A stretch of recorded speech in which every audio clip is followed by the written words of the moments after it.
On the road again. I just can't wait to get on the road again. No, this country song is a no. It's a no. It's Willie Nelson, man. It's a fucking no.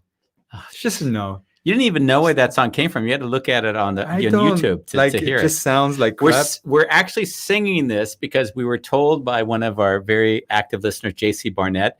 He's in Alabama and he's listening to us while he's driving. So that was my shout out to him. JC, on the road again. Today, Bambos and I... You're such a dick. We'll be discussing mentoring and coaching. And we'll be doing that on what, Bambos? I'm actually not going to do this anymore. A Wonderful Chaos.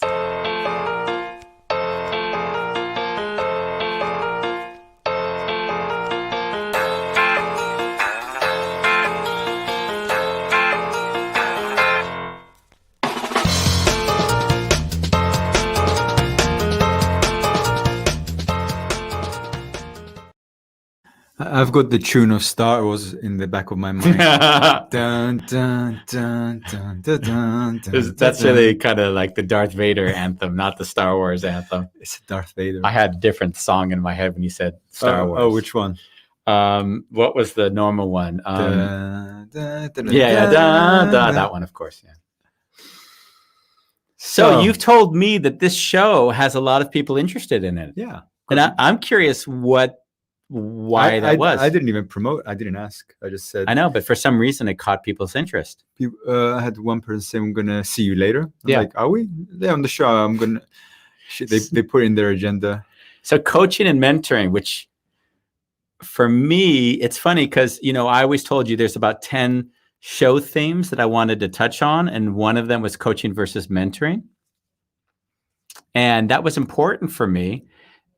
Because, when I started to create a distinction and want to really understand it was after my mentor Case died.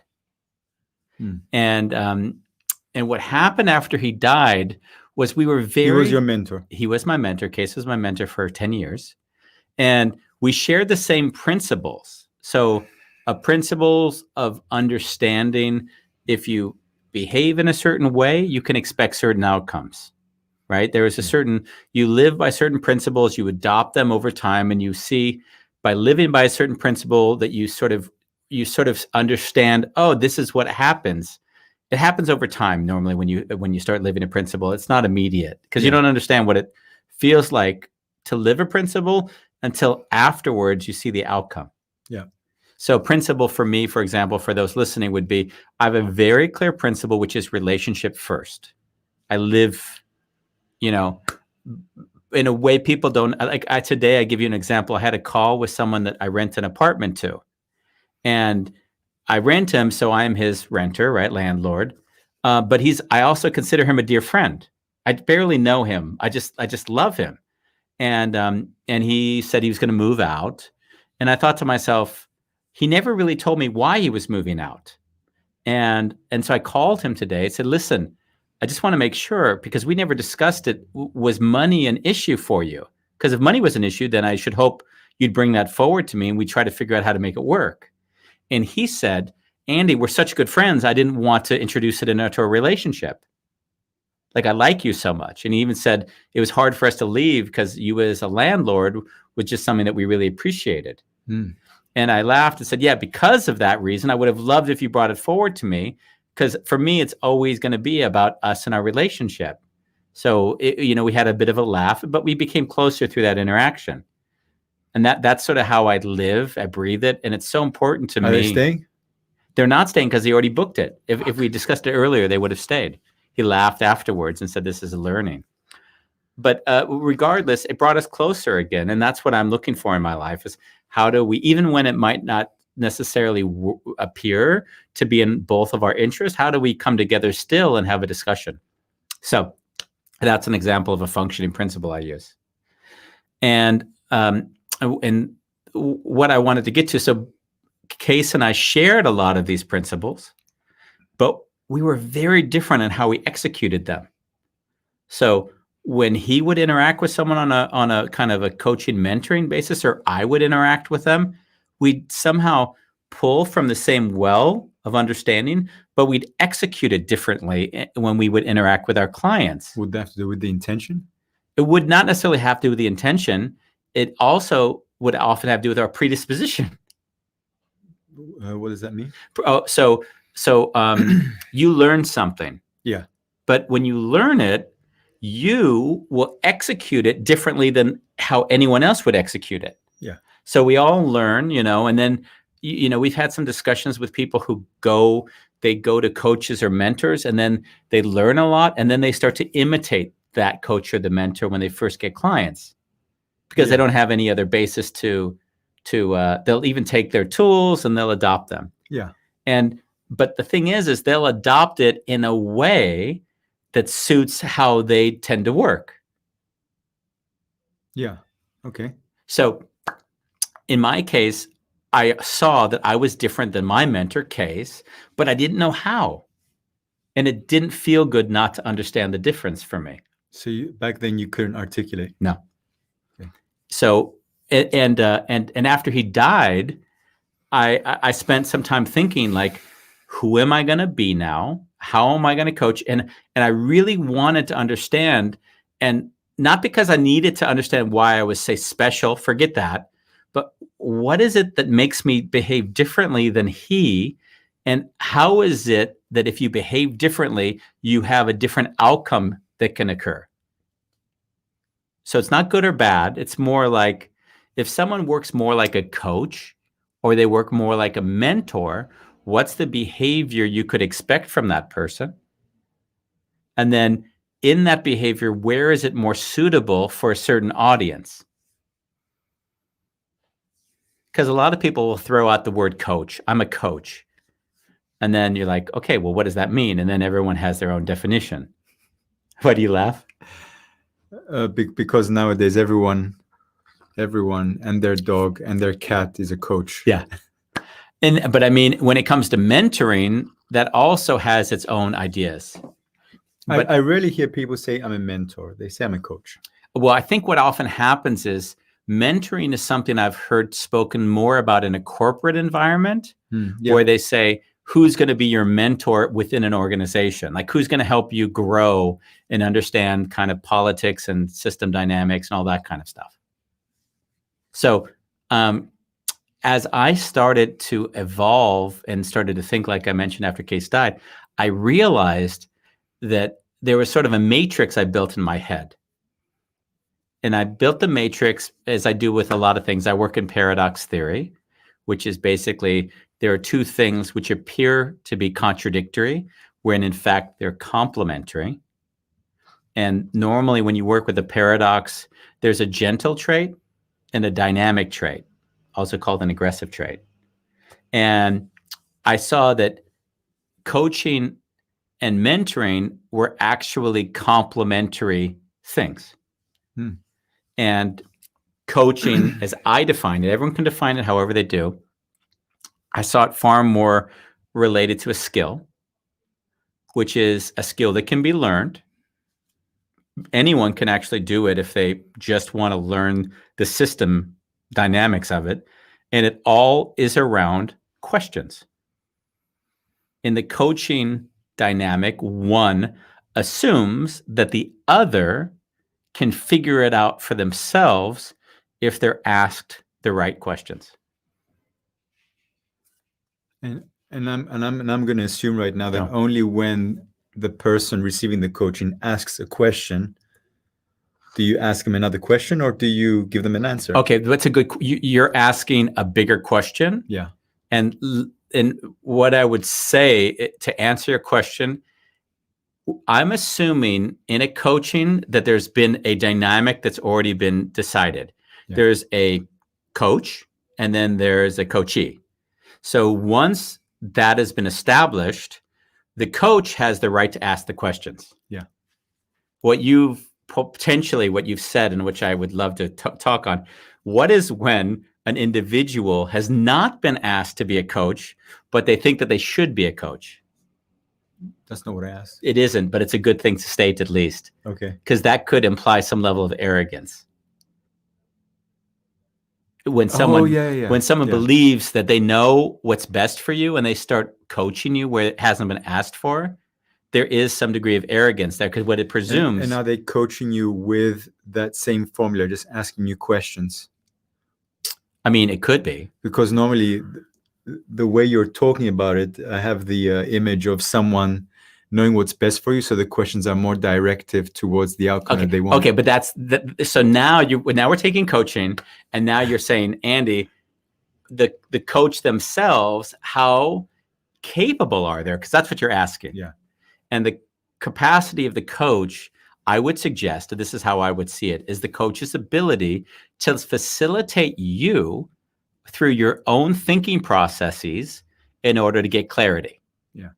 Now, what I heard you say, or what I interpreted you having said, is when the coach has an idea of what the right answer is, and through their questions, they reveal that they're guiding you in a certain direction, as opposed to facilitating your own thinking processes. And being really free of the idea of what they have it should be for you. Exactly. Yeah. In a coaching thing, I mean, you could, in some cases, go to sleep. Like, I could ask you 4 questions that I already know I'm going to ask you right now, not even knowing what you're going to say. And I already know what those 4 questions are going to be. You want to play the game? Sure, let's play the game. Okay, so Bambos, tell me. Can I just ask one more thing? Yeah. Then is it right to say that the person that's asking the questions with an intention of trying to get you somewhere, and just for context, let's just call that a bit manipulative? Yeah. Okay. Would you call that person a coach? Or are yes, of course they're a coach. And let's also not judge it for a moment, because that coaching style may suit a certain person. But let's also agree that if that's the only tool they have in their toolkit, then they're limited. Because let's agree for one moment, maybe at that very moment for that client, the best way to help them is to manipulate them. Well, working with you, how many years now? 7 years? Yeah. I mean, you've been mentoring me, right? Sure. And coaching, and I've seen you also giving me guiding questions, like not asking me questions, just telling me what to do. Sure. Yeah. And I would never actually say that you've been manipulative, because I always you saw the intention. The intention, yeah. Yeah, but sometimes I may have been manipulative, but my intentions were good. You dick. Yeah. Like what makes you think that getting up at 3:00 every morning is the best thing? 4:30, Andy, 4:30. I'm just making shit up. What makes you think that getting up at 4:30 every single morning, even when you're exhausted, is the best thing to do? Have you tried it? Okay, but no. But great question in return, by the way. But you heard in my question, it wasn't a question. It was a judgment. It was a judgment. Yeah. And so that's getting to your point, is the coach themselves capable of seeing through their own shadow, which is the word that's often used for that. Yeah. So Bambos, tell me an area. And then you get the answer you got. Exactly. Because people are triggered by the quiet non-statement, the judgment they hear. So ask it differently? Well, I wouldn't ask that, because that isn't the issue that I'd like to engage with you. What's something in your life at the moment where you see that it's not bringing you joy, or you feel like if it changed, you'd get, things would be working better in your life? It's love and finances that I'm busy with. Love and finances. Yeah, both. Okay, so from those two, which one would be something that you say, I'm more triggered by that at this moment than the other? Equal. Okay, so let's take love. So what is it about love at the moment that's not working for you? The conditions out there are not there to actually nurture that. And when you use the word conditions, what does that actually mean? COVID. And how is COVID then impacting that for you? Well, I think you know that I don't have a problem going out and talking to random people. So in this case, women, but it's because of the fear that's there, I do find it more challenging to engage, but also from my side, because say I meet someone and I like them, it doesn't mean that I want to invite them in my life, because I am still social distancing in a way. And you use the word fear. What do you mean by fear?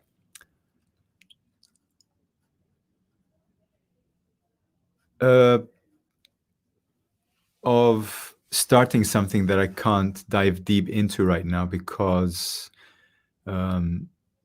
actually I haven't met anyone besides you and Rani who are actually taking the COVID thing seriously. Okay. And Benoit, actually, who is having cancer. Yeah. Recovery. And so unless people have a life and death, so in that way, I don't feel the trust. So I can meet people, but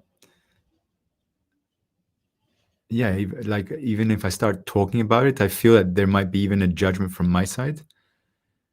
And what's the judgment? That here in the Netherlands, we haven't taken COVID seriously. And the consequences are we're getting to a lockdown. And we talked about it already. In March already, we said that this will be happening, and it's happening. Mhm. So. And what does it mean for you that this is happening?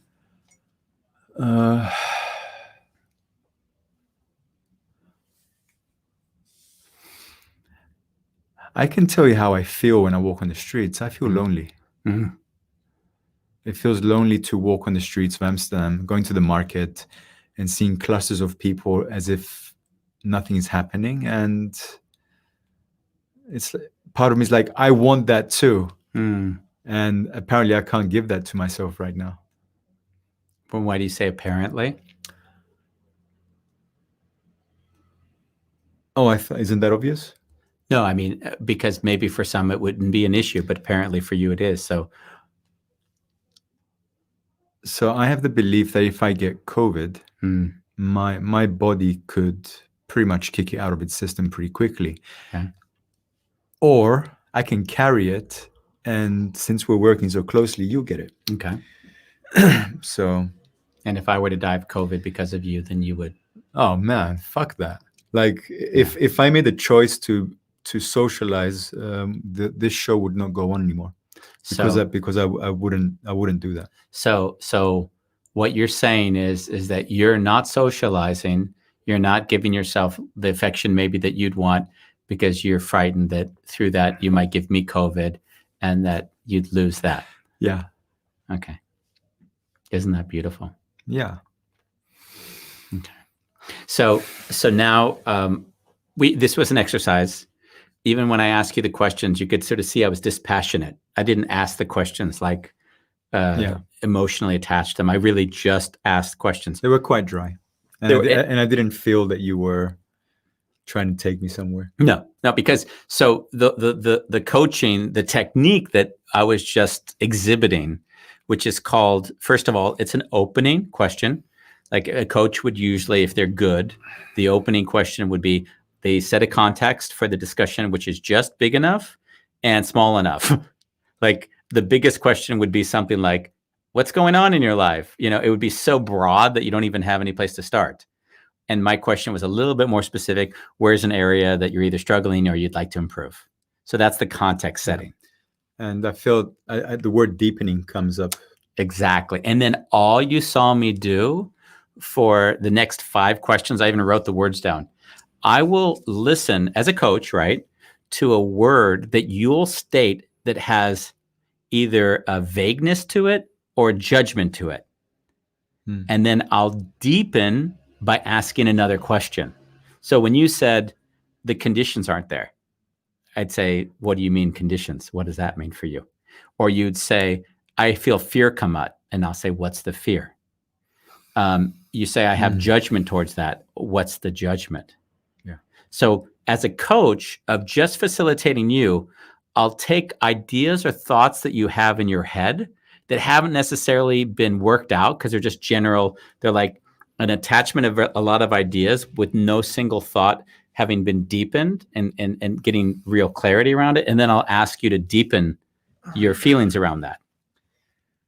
I do get emotional. I do feel the emotion of what we shared or what I shared. Yeah. It's like, because we're talking also, it's like, oh, I'm also feeling all this. Yeah. Let's take a moment to. It's to do the demonstration is obviously one thing. To have the experience for you is not separate from that. So let's not pretend like these two things are not also connected. Yeah. So Go on. yeah. So in my deepening of this for you, you can hear that not for me per se, but for you, you get clear on your thoughts. I was already clear with my thoughts. I would say that you gave me access to the emotion, or I got more embodied. And that's what I'm talking about. When I say clear, I don't mean clear logically. I mean more embodied in the feelings that are underneath your thoughts. Yeah. Thank you for making that clarification, because you're right.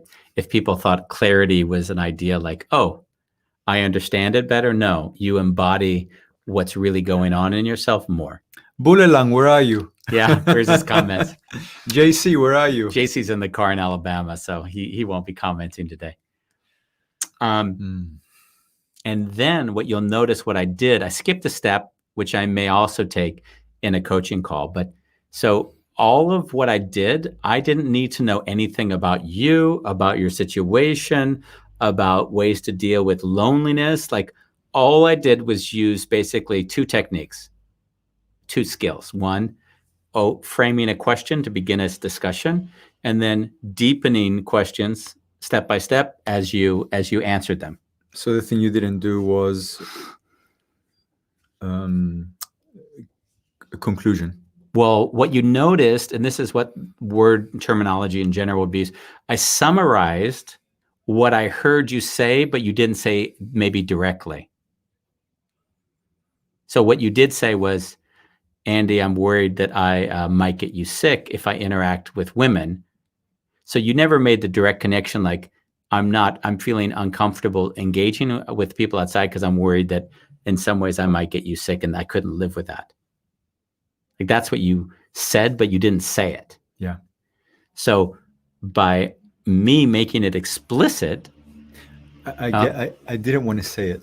Like I know that's what I'm doing. Yeah. But somehow acknowledging that is also difficult for me. Agreed. And that's why, as a coach, the ability to summarize the thing that's said but not outspoken, let's say, because I heard what you said, even if you didn't say it that as specifically as that. Yeah. So to summarize it gives you an opportunity. It's almost like, so if I'm, here's the words I wrote down just as you spoke. Conditions, fear, judgment. There's another word in there as well. Basically, it's almost like if I was an artist, you would be speaking and then I'd be drawing this picture as you're speaking, as I'm doing right now. And then you speak everything and I say, oh, you know what? Here is the thing I see. And it's almost like it's half a picture, half a mirror. So in your summary, you're not bleeding your own interpretation. It's really a summary. Or is there interpretation in there? There has to be some level of interpretation for sure. And sometimes you might even take some risks. So the summary I said. So when you said what I heard you say, when you would phrase it like that, it means that you're giving back to what you heard me say. Yeah.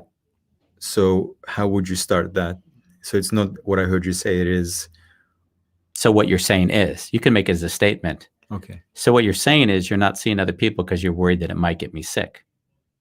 But you could take it one step further, because I could make 5 different summaries. Let's try a few just to give you a sense of it.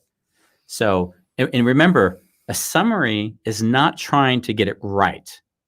You're not trying to get it right. Like that's not the point. The point is you're trying to create a mirror so the other person can look into themselves to see where it's true. So it's not even bad to take a few risks. It's really beautiful how you articulate. Go on. I often like to say it's like a bungee jump. So I'm going to make up a few more summaries to the exact same thing we just went through. So what I'm hearing, Bambos, is that you're actually living in fear of my life.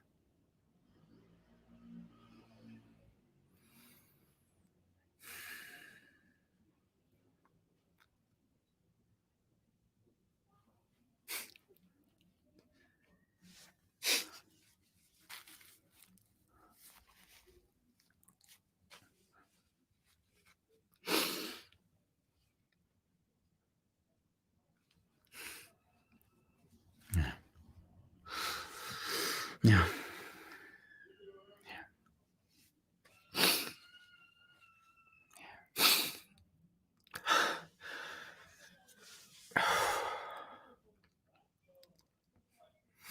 So that would be another summary, which is a little bit more confronting, that pushes a person to feel deeper into what they might be avoiding. Yeah.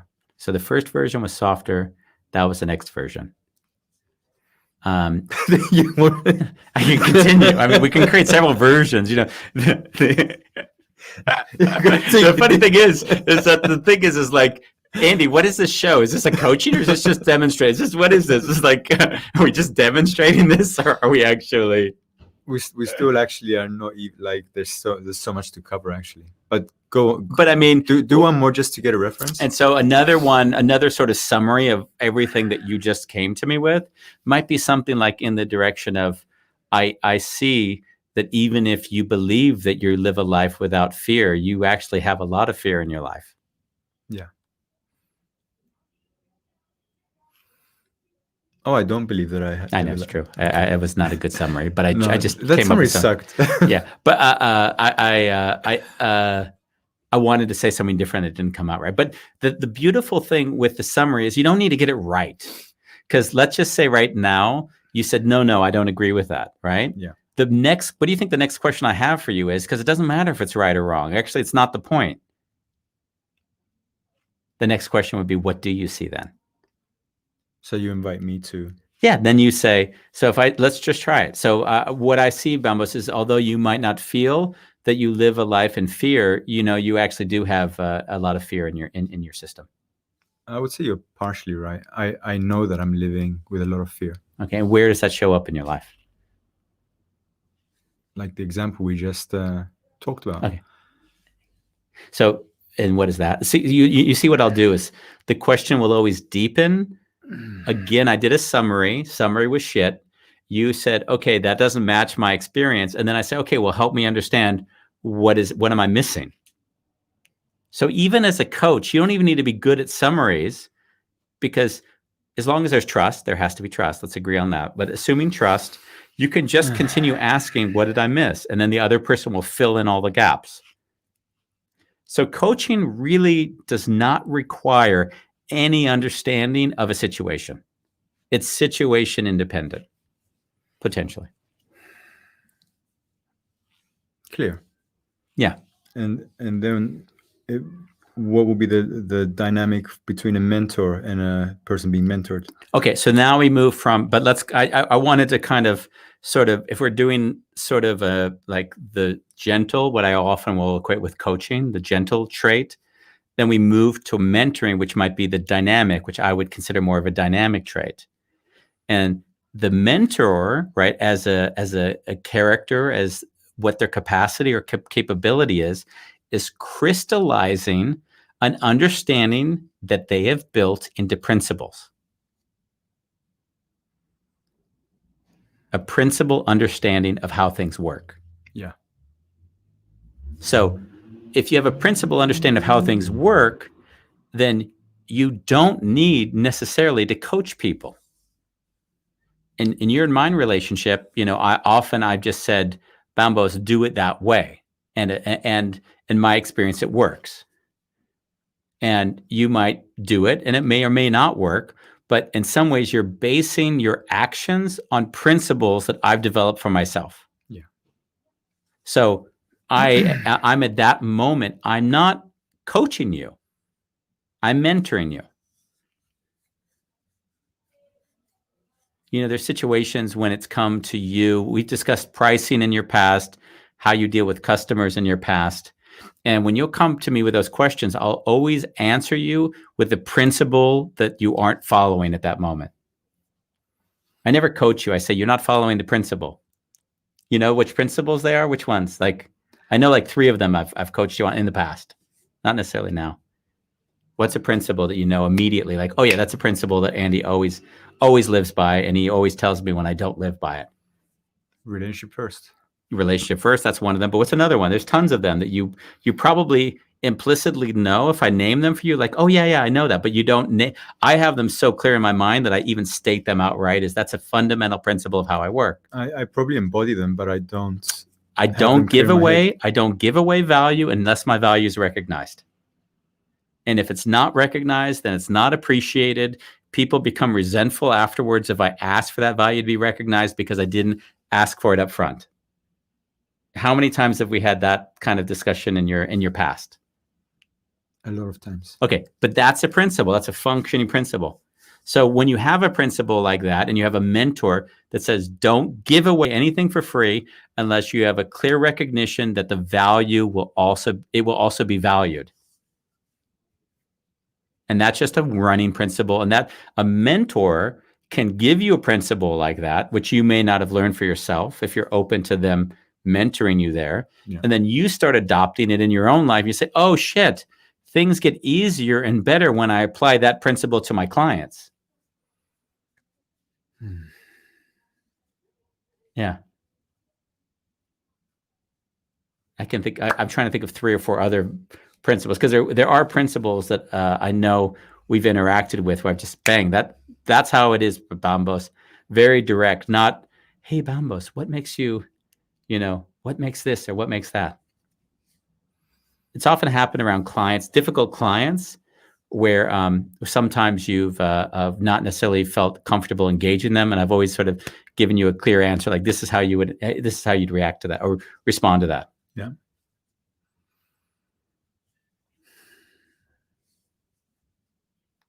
I think one was a relationship first, when we even discussed a client who you offered something to, they didn't show up for it. You rearranged it. They didn't show up for the following thing. I'm speaking generalities now. Yeah.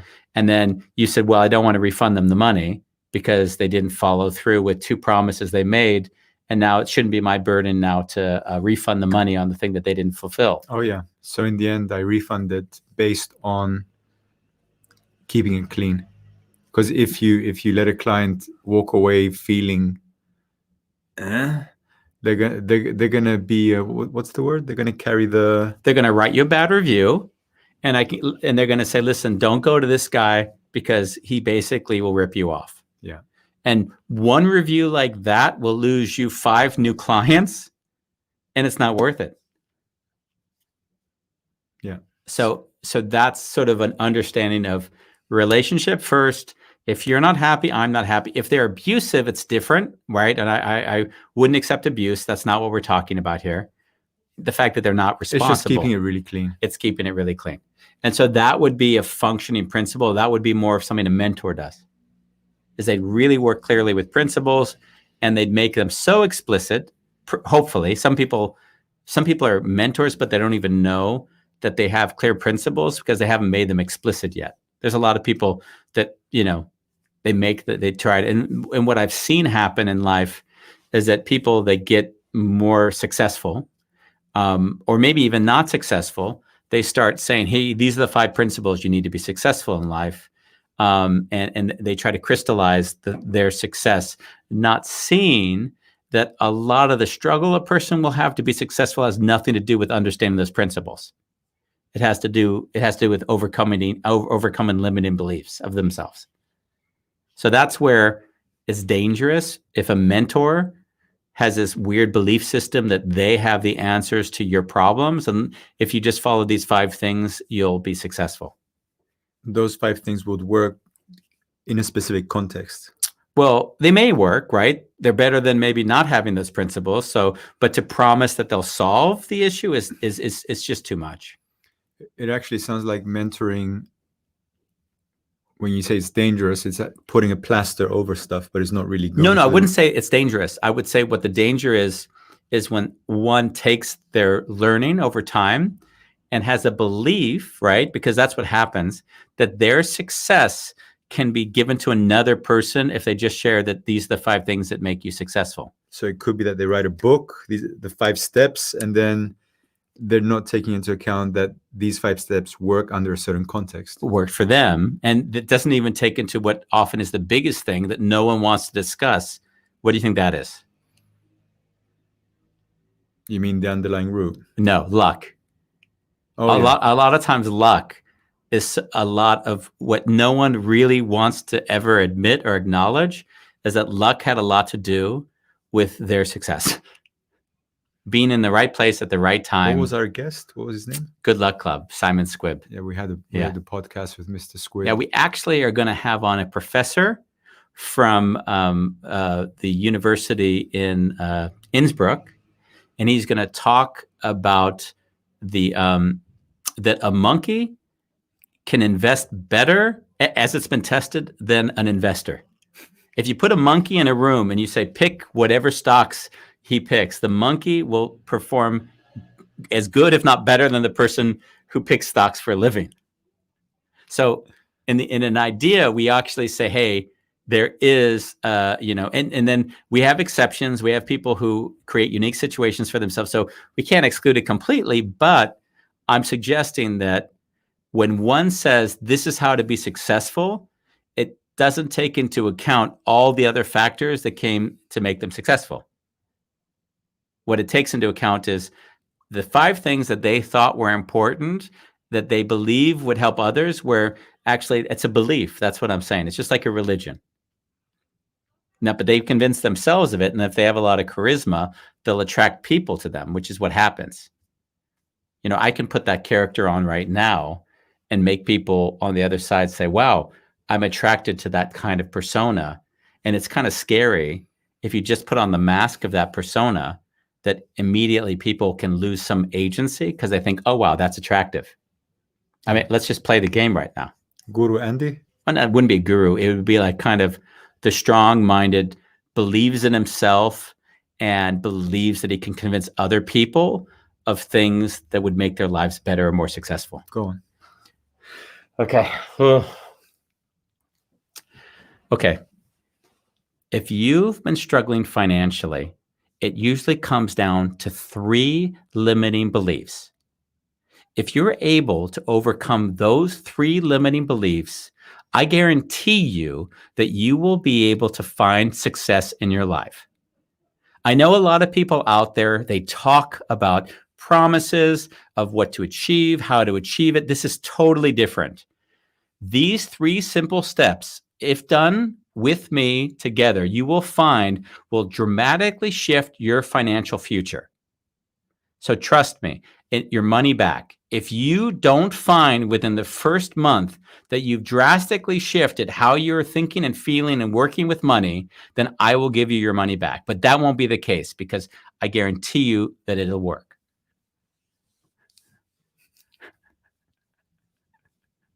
I don't know. I mean, that's the voice, right?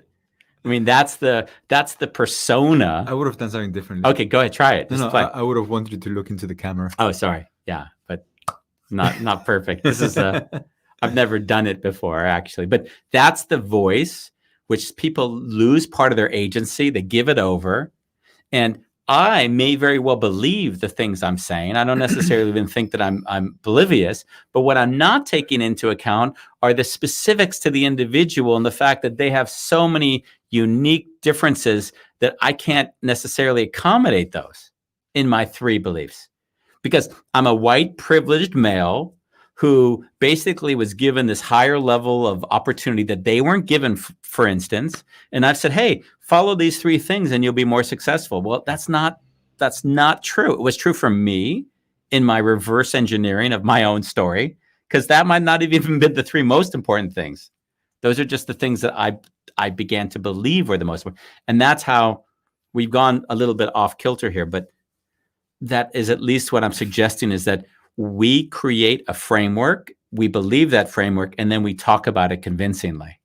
And by talking about it convincingly, we can attract people who don't necessarily have that confidence, and they think, oh, that person, I want the same confidence they have. It worked for me. Yeah. And then we get the testimonials. But we're mixing things. So I'd like to just to clarify. If we go back to the quintessential mentor, the quintessential mentor will state the principle and then make sure that when there's deviations in the person that they're mentoring, hey, you're not following the principle. Hey, you're not following the principle. So there's a lot more telling in that engagement. why aren't you following the principle? There's no real question there. There's no coaching. There's just a direct mentoring. So if we think about it, coaching is about inquiry and mentoring is about teaching. And that's really the two kind of polarities. And funnily enough, and you know how I am, I don't want to see one or the other. I also see that you can simultaneously mentor and coach as a state. And that would be asking questions, but it would be asking questions with the understanding that there's a reason that you ask a question. Because I might say to you, Bambos, you're doing it wrong. And you'll say, and I'm mentoring you at that moment. Bambos, you're doing it wrong. Okay, well, what should I do? Well, do it the way I told you to do it. So that is a mentoring engagement, but that doesn't necessarily help you embody it. So a good mentor also knows how to balance the mentoring with the coaching. And so it would be something like, hey, Bambos, I've mentioned this to you 2 or 3 times already. What makes that you haven't started using or adopting this in your life? Yeah. And that's where you combine mentoring and coaching. Because the mentor knows that if it comes from my mouth, the likelihood that it'll be done by the other is low. So the other person has to state it in order for you to trust at all that it'll actually shift. That's an understanding. That's a principal understanding of mentoring. But some mentors wouldn't have that understanding. So they'd state it and think just because I've stated it, it's enough. Yeah. I like this, that Bowl along when I did my sales pitch, he says, I don't like people making such promises. Bowl along, that doesn't surprise us. I was going to say that does not surprise us at all. I don't think any of us like that, those promises. It's scary. And I also watch people make those promises, and I think how scary it is that people fall for it. And I know why they fall for it is because they have a deep need that's not being met. And the person presenting it to them gives them a feeling that it can be solved. And that's how life works. If we can't find peace in ourselves, we look outside of ourselves to see who can do it or help us do it. And then Bolong also shares there are also people who have qualities that they are good at, but they don't even know. They just see themselves succeeding. Yeah. Yeah, for sure.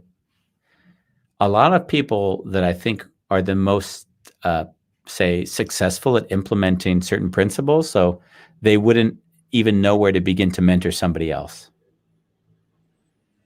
You know that term, conscious, unconscious, competent, consciously competent, unconsciously competent? No.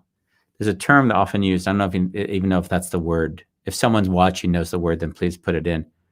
It's when individuals are unconscious, but they're exhibiting the behavior, which is, for instance, successful in creating opportunity or whatever the business is they're trying to do. Yeah. So they're exhibiting unconscious competence. Oh, yeah. They just do it by nature, but they don't know what they're actually doing. And there's some that are competently conscious, which is that they know what they're doing and they're doing it.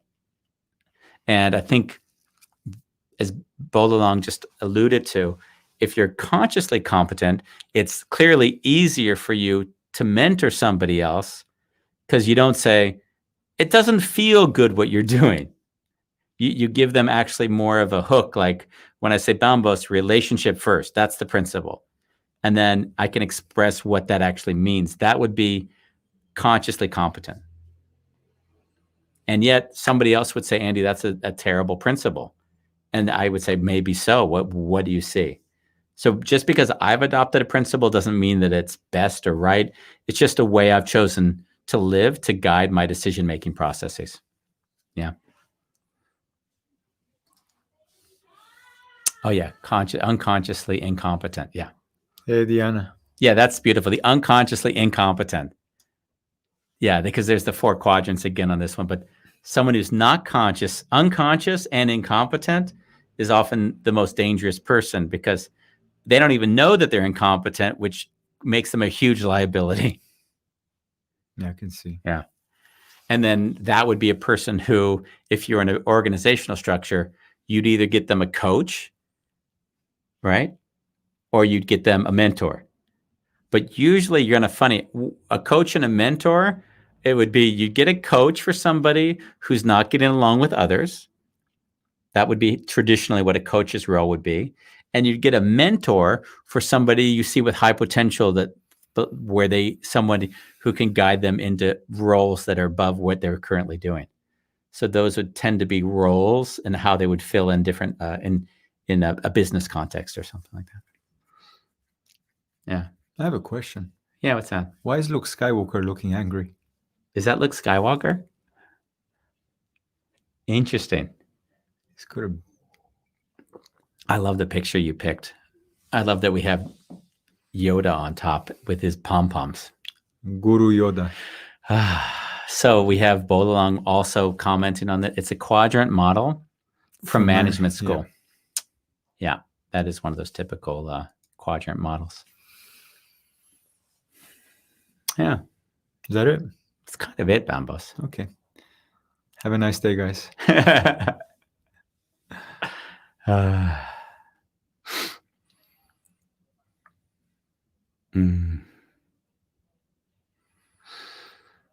Anything comes up for you as we talk, questions or things?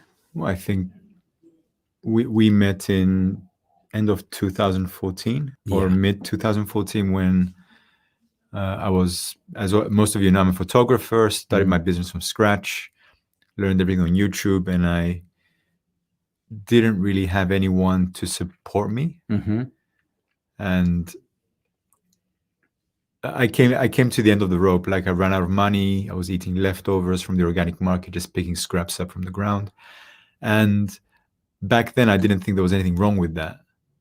And I couldn't really see where I was going. And then a mutual friend of ours, Casper de Cler, who was in your life back then. He was probably the only person I was talking to, and he connected us. And the way Andy mentored me was, okay, what's going on? Where are you at? And what's your plan? And then we would have like little mini brainstorming sessions in the kitchen, but pretty much try this.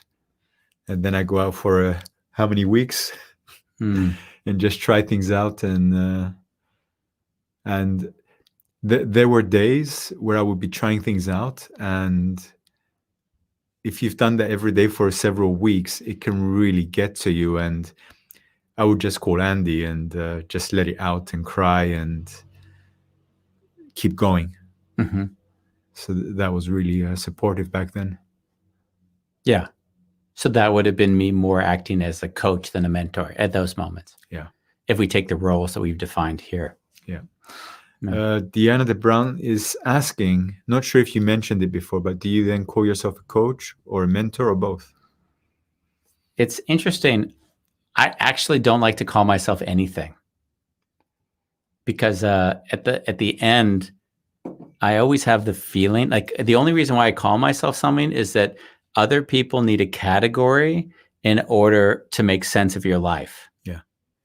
So if I had my choice, I would say I'm nothing. And then I interact and things evolve and I help and solve and I help and support and it changes and adapts so quickly. I don't even know.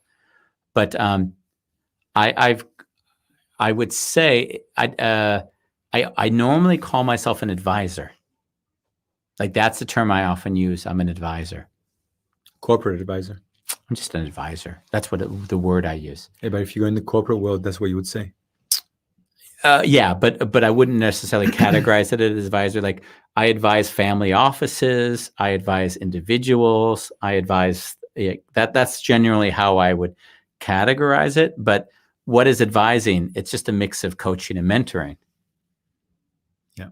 And if you're in a, and you have to be a great listener for that.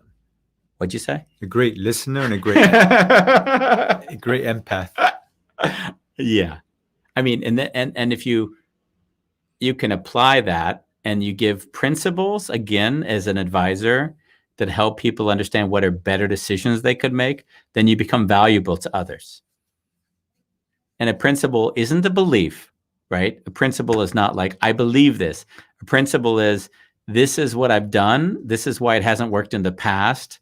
This is why it may work in the future, but we can never be sure.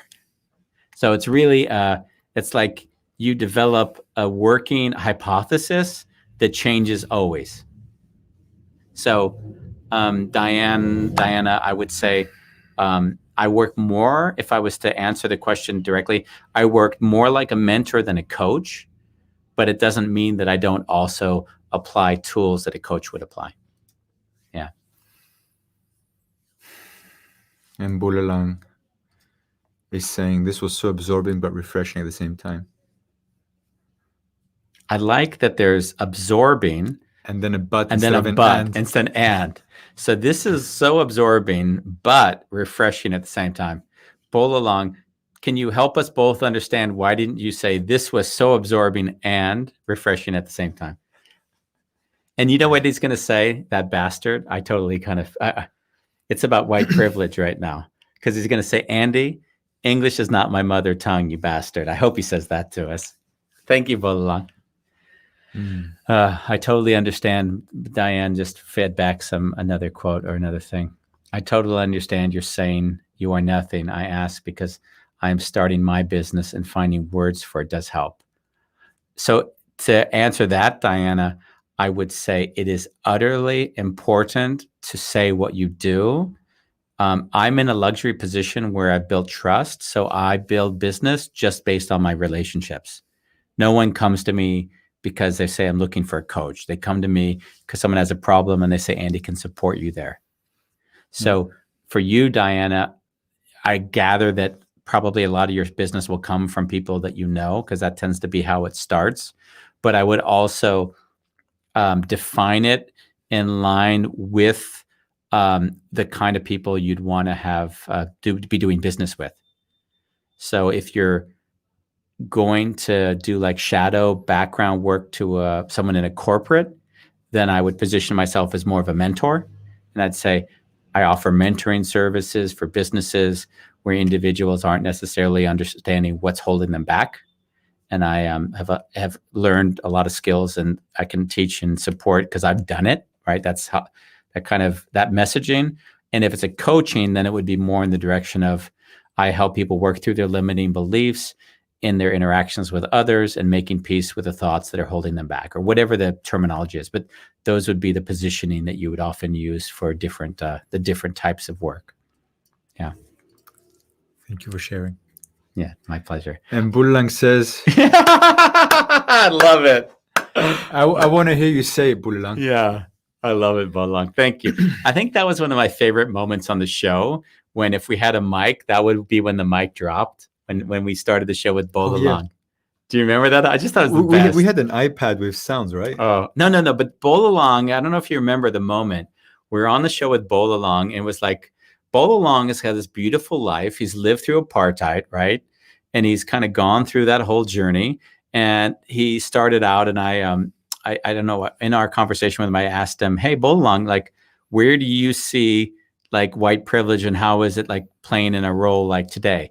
And the first thing he said, Andy, we're speaking English. It was one of the best moments on the show. I was like, oh, okay, touche. And in a show, we heard that Chinese is the number one the most spoken language in the world. Yeah. You think it, I don't know why. I always thought it was English. Yeah. A lot of people think it's Spanish because of the population of South America, but it is Spanish. Or sorry, it is Chinese. So yeah, for those of you who would like to visualize this, since this is also a podcast, this isn't the best way to position it. But for those of you at home, I'm going to ask you to do something. If you know the x-axis and the y-axis, if you draw a line on a piece of paper and you just draw it side to side, that would be your x-axis, and you'd write coaching on it, right? And on your y-axis, you draw up, down. You'd write mentoring on it. Then if you do a typical 4 quadrants and cut that into 4 boxes, Bambos will do this while we're here.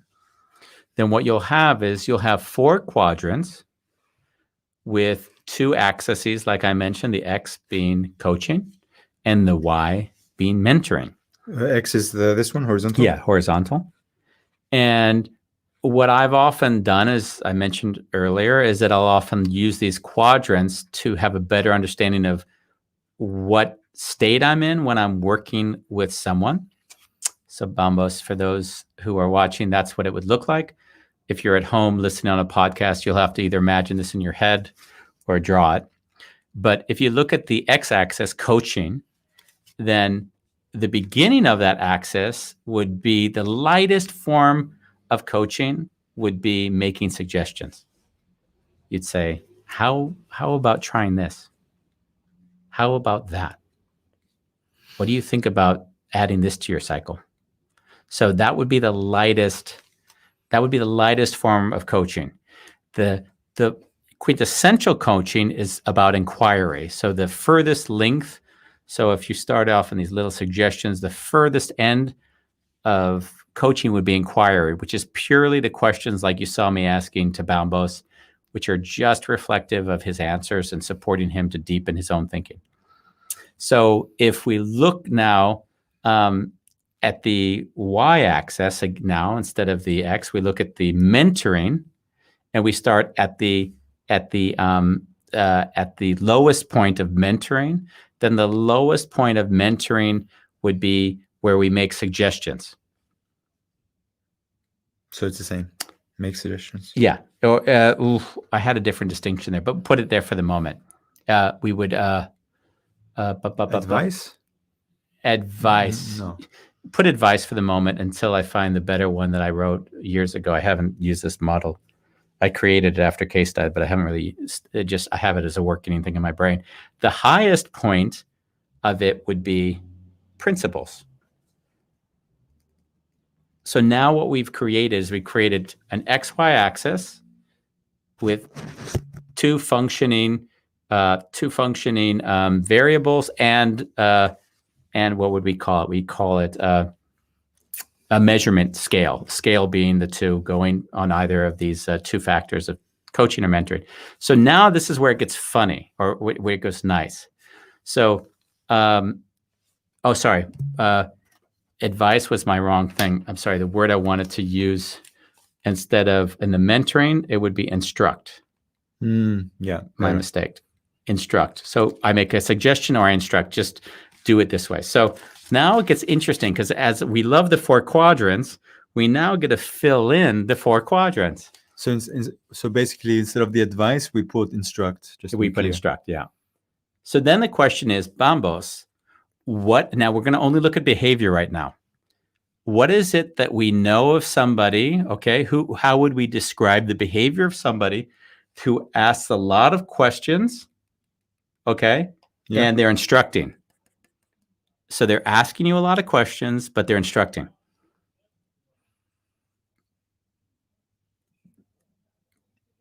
Guiding questions? Is that what you're saying? Well, they're guiding. Of course they are. You're right.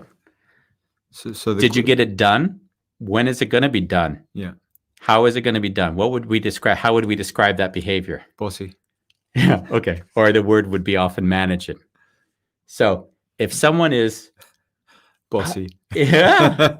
Yeah. For someone like you who doesn't like to be told what to do. So now you're managing that person because your questions are guiding them. They're managing the questions. So that's why so what would we then call someone who has a lot of principles and they're making a lot of suggestions? What would that behavior be? So they're telling with suggestions. Do this, do that. So it's like they have an idea of how it should be. Yeah. Yeah. But they have a principled idea. So it's actually, they have a very good understanding. They're working from a belief system. Well, you call it a belief system, but let's assume for a moment that they have crystallized things that they can see work and they articulate it well. So don't judge it like what conscious. Yeah, conscious. So what would be the behavior if you had an ing ending on it? What would we call that person? I don't know. A teaching. That would be a teaching behavior. So if someone is high on the mentoring scale, low on the coaching scale, they'd be teaching. If someone was high on the coaching scale and low on the mentoring, they would be managing. Okay. So what is somebody who instructs and suggests. What would we? So they're just telling you what to do, how to do it, when to do it. My mother? We would call that instructing. Also. Yeah. Well, that would be somebody, for instance, who works at a fitness center. Oh, yeah. Yeah, they're not there to manage. They're say, do this in this report in these. So basically now we have, and then what do we call someone who has a high degree of principles, right? And they work from inquiry. Coaching? You could call coaching. I would call that leading. Ah, bravo. Because what you're doing then is you have a principle understanding that they themselves, when they come up with the answer for themselves, they can embody it. So that's what I would call it leading. Surrendered leadership, almost. Yeah, you might call it surrendered leadership. Yeah. And that doesn't mean that a leader doesn't behave in all four of these quadrants, because we behave in all four of these quadrants. And I guess the reason why this model was so important for me was because Case, my mentor, he almost 100% of his time was in a leading quadrant. Yeah? Yeah, he didn't teach very much. And I would say he spent 80% of his time here and maybe 10, and that stuff. I spend about 80% of my time teaching, and then I'll follow into the leading. Like that's sort of my two, where I spend a lot of my time. So we all spend different time in different areas, and I don't say one is better than the other. I say that's just where we show up, and it's nice to know that. It's nice that Ronnie, who often likes.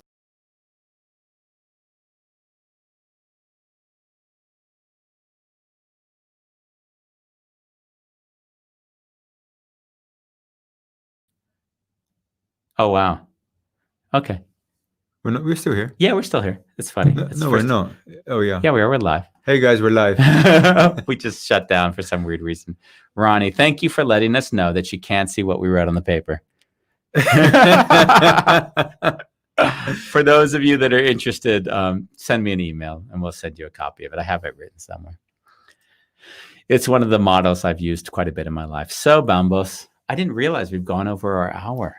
Wow, it was such a great show, Andy. I enjoyed it. Yeah, me too. Yeah, I think that these are the things that often are lingering in the back of my brain, but I don't talk about them that much. So we have to designate a show for it in order to discuss it. I mean, there was a time in your life where you even thought about doing a kind of training, right? But you didn't.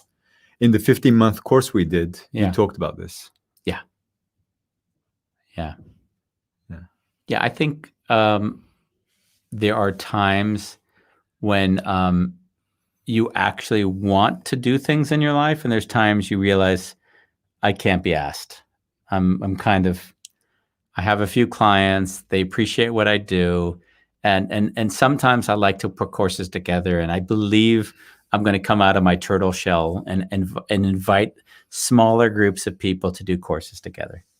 It's hard for me to give courses because as soon as anyone wants anything from me, I'm like, hey, go somewhere else. Like for me, a course is when Andy was doing the 15-month course, it was a course. He didn't give it a name. Yeah. And I think he turned, like, when people would even ask him a question, how can I benefit from this? He'd be like, I don't think you would. No idea. Don't join. What would you say? I think I said, like, someone said, why would I join your course? I said, I don't know. I wouldn't join my course if I were you. Like, I actively only wanted people there that genuinely saw it was their journey that they could share with another person. Yeah. So that's all I want in my life at the moment. In a way, a lot of, I mean, it was a small course. We were six, seven people. Yeah. I loved it. It was a great, and I had to fight to get in. I didn't invite you. Funny. Yeah. I see that at some point we're all on our own journey. And there's times when we can share that journey with others. As soon as we think you can give me the thing I can't give myself, we start to lose agency over ourselves. Yeah. So I want everyone that I work with to feel empowered that they've already got the ability to begin to define their lives, but with some support of a group and some guidance here and there that will come further than if I give you the belief that you'll be able to achieve something because I tell you that I can solve that for you. I guarantee you, if you went at the end of 95% of the courses that people take and said, was the expectations that you would have wanted to have achieved met? If you said the day after the course, they would say yes, because or the day of the course, because they still have their adrenal glands, everything is pumping oxytocin. A week later, you say, hey, what's fundamentally shifted in your life? There probably would be not as much. Yeah. And they'd have to go back to the well of training over and over again. So to answer your question, or actually to give something back to your course, it really, at least for me, a long-lasting effect has been until now that I don't have an issue with anger or violence. Yeah. There's like a complete peacefulness. It used to be something that used to worry me. Oh shit, I'm angry again. Yeah, that was your big Achilles heel in life. So because I've embraced it, it doesn't come up explosively anymore. Yeah.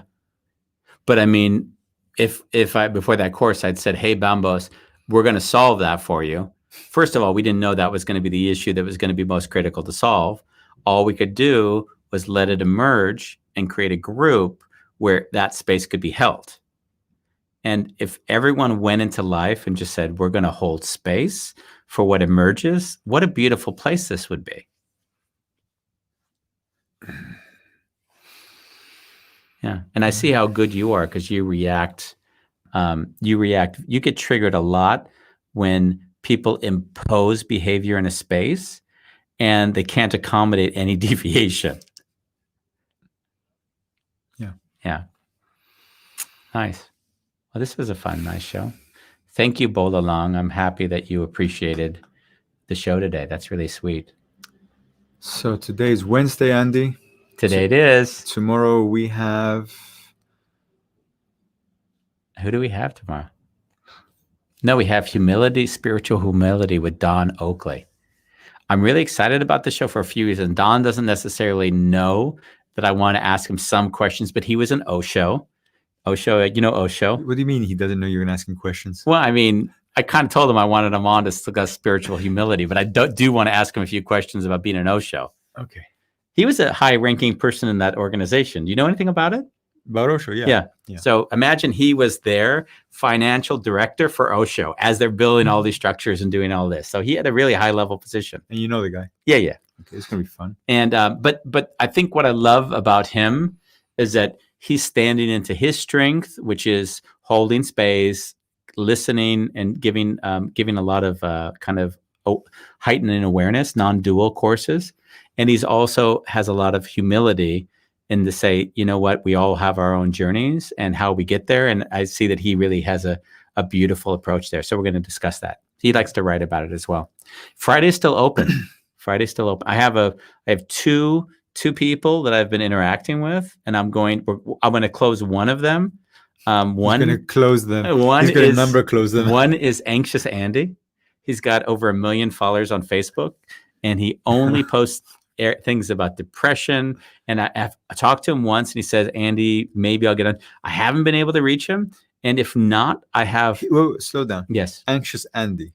How long has he been anxious for? I don't know. We're going to have a discussion around that as well. Okay. Jesus. And I think and I already know both of our questions.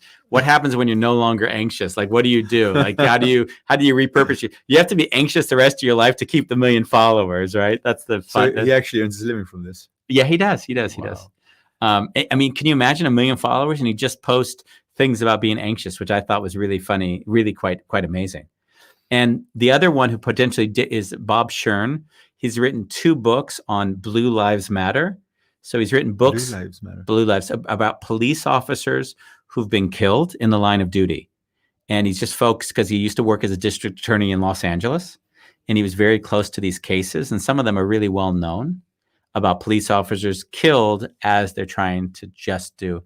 And I thought it would really be nice to bring him on because, the whole Black Lives Matter, Blue Lives Matter, all lives matter, like, on one level, like, just being connected to people in whatever their suffering is all wherever we want to be on the show.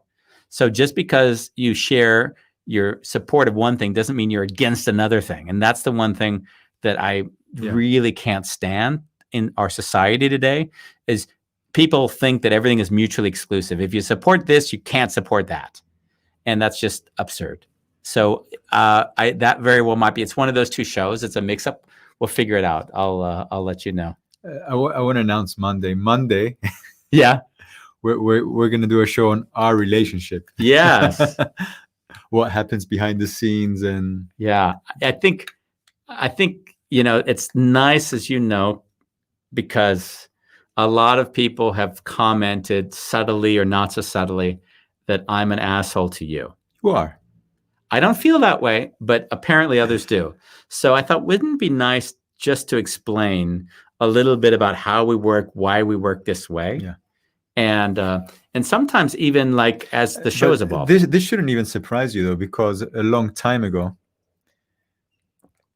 you actually said to me, if anyone would hear us talking, they'd think I'm being abusive. Exactly. I told you that before we started the show. Yeah. I told you it was the risk of the show. So it'll be nice to discuss that on air and just to give more context. I don't let people judge because they'll judge, but at least it's nice for us to take an opportunity to share so they have an opportunity to understand what's really going on. Yeah.